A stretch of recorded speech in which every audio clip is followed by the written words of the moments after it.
Hi, everyone. It's Mrs. Begg. Happy Friday. When you're watching this, it's going to be Friday.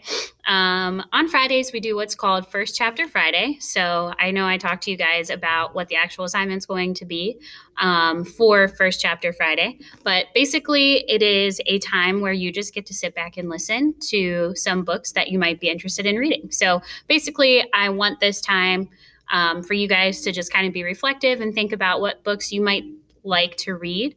I'm hoping to get all different kinds of genres for us to listen to, and each Friday will be a new book. So this Friday's book is called Refugee by Alan Gratz. You can kind of see it here. It basically tells the story of three different children in three different situations, and they are seeking refuge, which is why it's called Refugee. So I'm going to read just like the first 18 pages or so you can get each character's perspective, and then go ahead and fill out your First Chapter Friday log that should be on Google Classroom. So again, this is Refugee by Alan Gratz. Joseph. Berlin, Germany, 1938. Crack, bang. Joseph Landau shot straight up in his bed, his heart racing. That sound, it was like someone had kicked the front door in, or had he dreamed it? Joseph listened, straining his ears in the dark. He wasn't used to the sounds of this new flat, the smaller one he and his family had been forced to move into.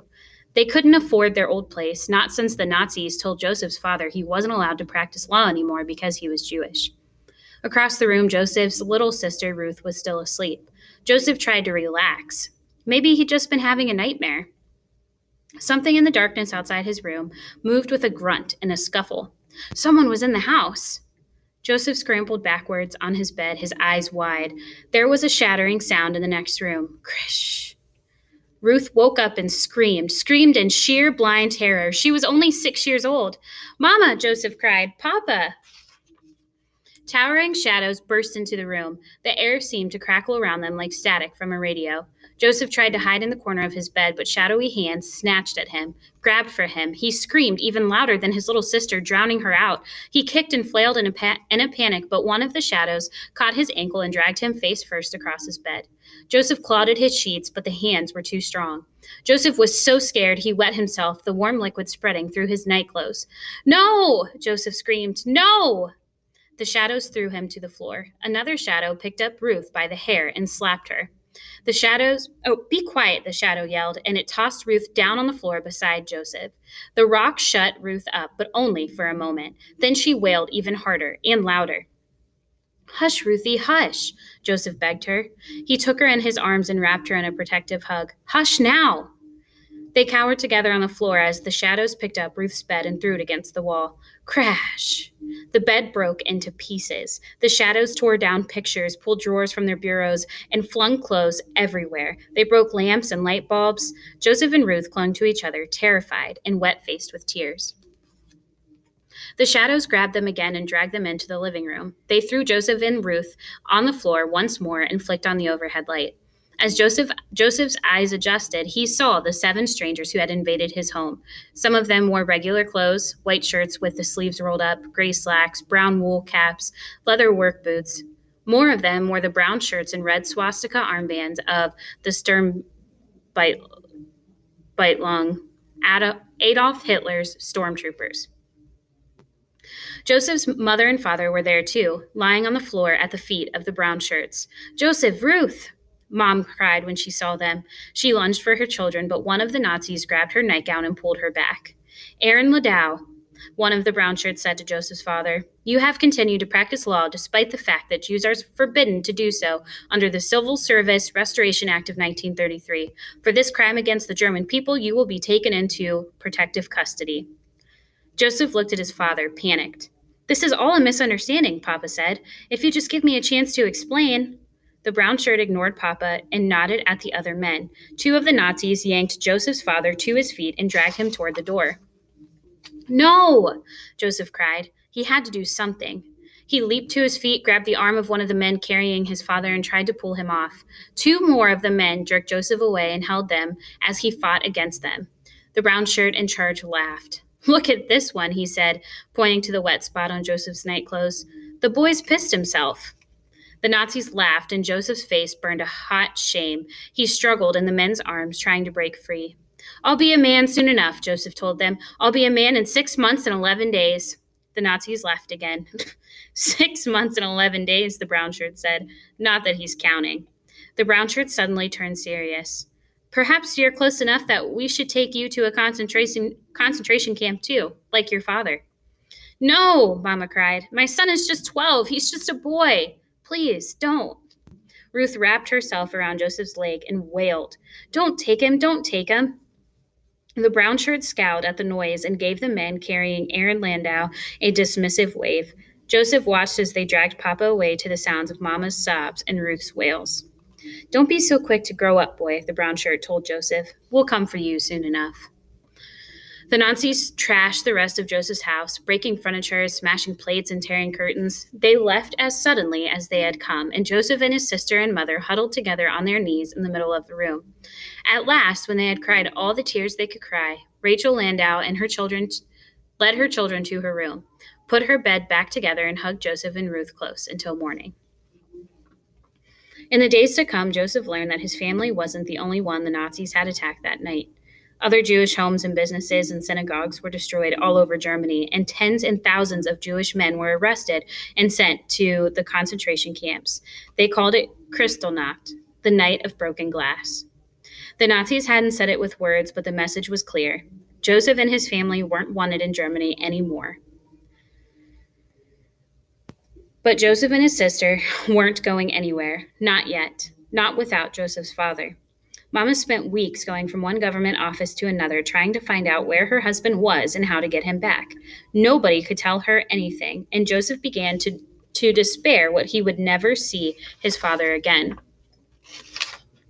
And then 6 months he'd been taken away, they got a telegram from Papa. He'd been released from a concentration camp called Dachau, but only on condition that he leave the country within 14 days.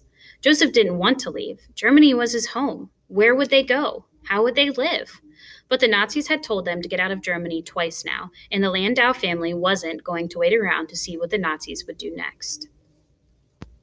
The next chapter is Isabel, just outside Havana, Cuba, in 1994.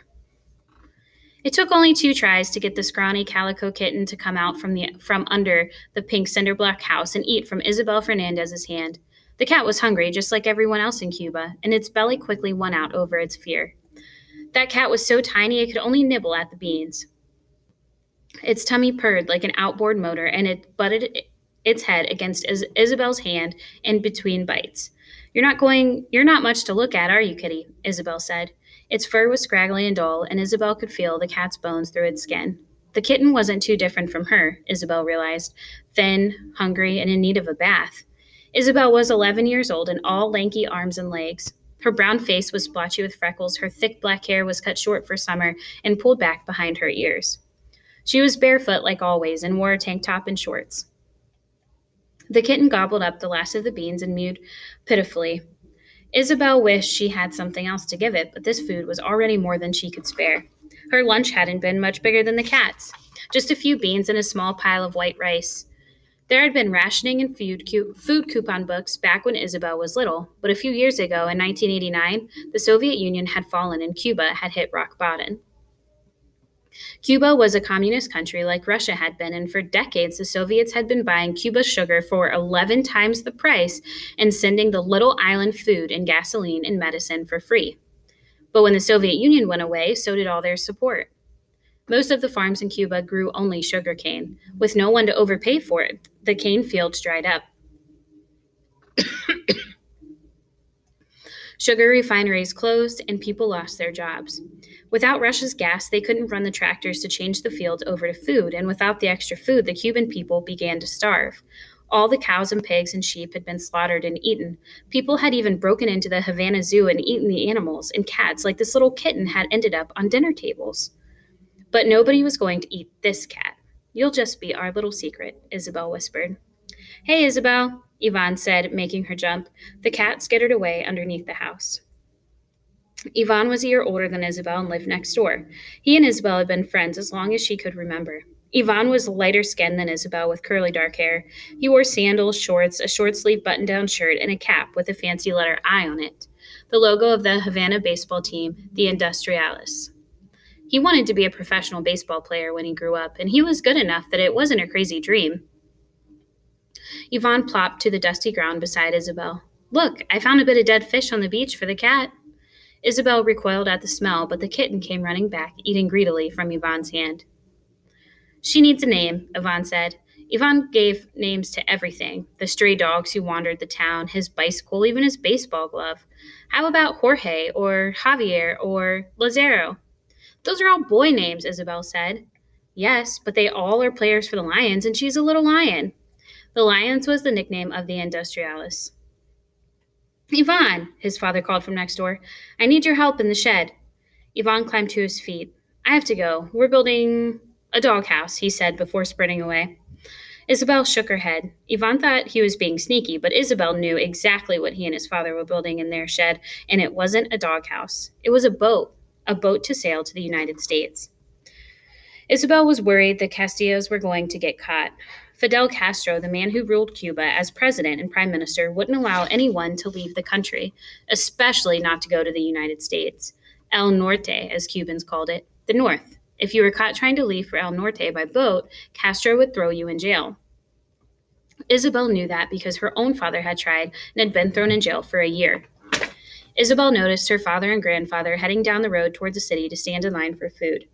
She put the little kitten back under her house and ran inside for her trumpet. Isabel loved tagging along on trips into Havana to stand on a street corner and play her trumpet for pesos. She never did make much. Not because she wasn't good. As her mother liked to say, Isabel could play the storm clouds from the sky. People often stopped to listen to her and clap and tap their feet, but the only people who could afford to give her pesos were the tourists, visitors from Canada or Europe or Mexico. Ever since the Soviet Union had collapsed, the only currency most Cubans had were the booklets you got stamped when you went to pick up your food rations from the store. And food ration booklets were pretty worthless anyway. There wasn't enough food to go around, whether you had a booklet or not. Isabel caught up with her father and grandfather, then parted ways with them on the Malecon, the broad road that curved from along the seawall of the Havana harbor. On one side of the road were blocks of green and yellow and pink and baby blue homes and shops. The paint was peeling and buildings were old and weathered, but they still looked grand to Isabel. She stood on the wide promenade where it seemed all of Havana was on display. Mothers carried babies in slings. Couples kissed under the palm trees. Buskers played rumbas on guitars and drums. Boys took turns diving into the sea. Tourists took pictures. It was Isabel's favorite place in the whole city. Isabel tossed an old ball cap on the ground on the off chance that one of the tourists actually had a peso to spare. She lifted the trumpet to her lips and she blew. Her fingers tapped out the notes she knew by heart. It was a salsa tune she liked to play, but this time she listened past the music, past the noise of the cars and trucks on the Malecon, past the people talking as they walked by, past the crash of the waves against the seawall behind her. Isabel was listening for the clave underneath the music, the mysterious, hidden beat inside Cuban music that everybody seemed to hear except her, an irregular rhythm that lay over the top of the regular beat, like a heartbeat beneath the skin. Try as she might, she had never heard it, never felt it. She listened now, intently, trying to hear the heartbeat of Cuba in her own music. What she heard instead was the sound of breaking glass. And the last little chapter we're going to read is called Mohammed, and this takes place in Aleppo, Syria, 2015. Mohammed Bashara was invisible, and that's exactly how he wanted it. Being invisible was how he survived. He wasn't literally invisible. If you really looked at Mohammed, you got a glimpse under the hoodie he kept pulled down over his face. You could see a 12-year-old boy with a long, strong nose, thick black eyebrows, and short cropped hair. He was stocky, his shoulders wide and muscular despite the food shortages, but Mohammed did everything he could to hide his size and his face to stay under the radar. Random death from a fighter jet's missile or soldier's rocket launcher might come at any moment when you least expect it. To walk around getting noticed by the Syrian army or the rebels fighting them was just inviting trouble.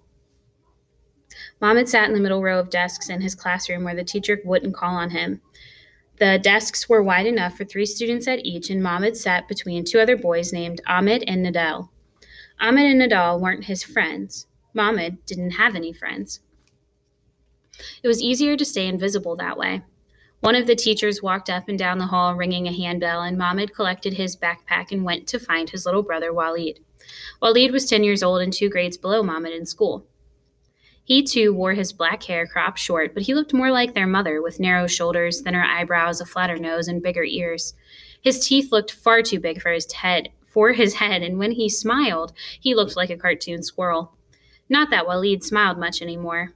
Mohammed couldn't remember the last time he'd seen his brother laugh, or cry, or show any emotion whatsoever. The war had made Mohammed nervous, twitchy, paranoid, and had made his little brother a robot. Even though their apartment wasn't far away, Mohammed led Walid on a different route home every day. Sometimes it was the back alleys. There could be fighters in the streets, who were always targets for the opposition. Bombed-out buildings were good too. Mohammed and Walid could disappear among the heaps of twisted metal and broken cement, and there were no walls to fall on them if an artillery shell went whizzing overhead. If a plane dropped a barrel bomb, though, you needed walls. Barrel bombs were filled with nails and scrap metal. If you didn't have a wall to duck behind, you'd be shredded to pieces. It hadn't always been this way. Just 4 years ago, their home city of Aleppo had been the biggest, brightest, most modern city in Syria, a crown jewel of the Middle East. Mohammed remembers neon malls, glittering skyscrapers, soccer stadiums, movie theaters, museums. Aleppo had history, too, a long history. The old city at the heart of Aleppo was built in the 12th century, and people had lived in the area as early as 8,000 years ago. Aleppo had been an amazing city to grow up in. Until 2011, when the Arab Spring came to Syria. They didn't call it that. Nobody knew a wave of revolutions would sweep through the Middle East, toppling governments and overthrowing dictators and starting civil wars. All they knew from images on TV and posts on Facebook and Twitter was that people in Tunisia and Libya and Yemen were rioting in the streets, and as each country stood up and said, "Enough!" so did the next one, and the next one, until at last the Arab Spring came to Syria. But Syrians knew protesting in the streets was dangerous. Syria was ruled by Bashar al-Assad, who had twice been elected president when no one was allowed to run against him. Assad made people who didn't like him disappear forever. Everyone was afraid of what he would do if the Arab Spring swept through Syria. There was an old Arabic proverb that said, "Close the door that brings the wind and relax." And that's exactly what they did. While the rest of the Middle East was rioting, Syrians stayed inside and locked their doors and waited to see what would happen. But they hadn't closed the door tight enough. A man in Damascus, the capital of Syria, was imprisoned for speaking out against Assad. Some kids in Dareh, a city in southern Syria, were arrested and abused by the police for writing anti-Assad slogans on walls. And then the whole country seemed to go crazy all at once. Tens and thousands of people poured into the streets, demanding the release of political prisoners and more freedom for everyone. Within a month, Assad had turned his tanks and soldiers and bombers on the protesters, on his own people. And ever since then, all Mohammed and Walid and anyone else in Syria had ever known was war. Mohammed and Walid turned down a different rubble-strewn alley than the day before and stopped dead. Just ahead of them, 2 boys had another boy up against what was left of a wall, about to take the bag of bread he carried. Mohammed pulled Walid behind a burned-out car, his heart racing.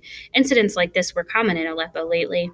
It was getting harder and harder to get food in the city, but for Mohammed, the scene brought back memories of another time, just after the war had begun. Mohammed was going to meet his best friend Khalid. Down a side street just like this one, Mohammed found Khalid getting beaten up by 2 older boys.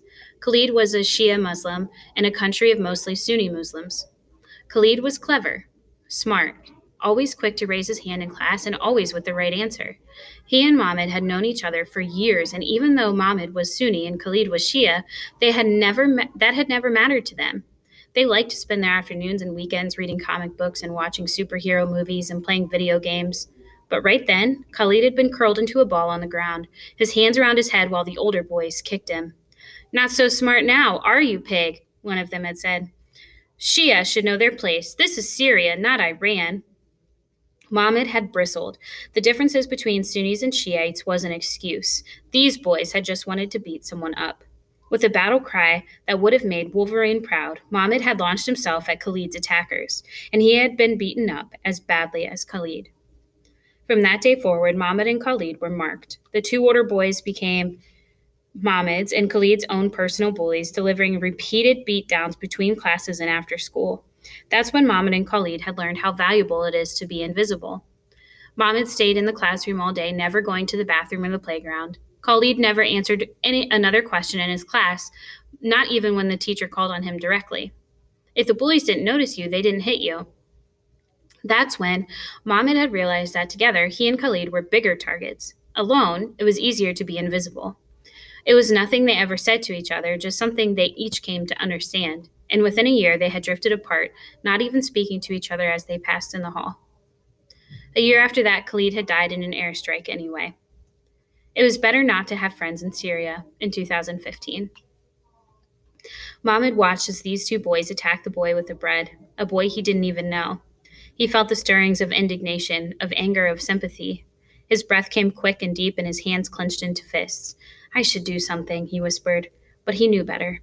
Head down, hoodie up, eyes on the ground. The trick was to be invisible, blend in, disappear. Mohammed took his younger brother by the hand, turned around, and found a different way home.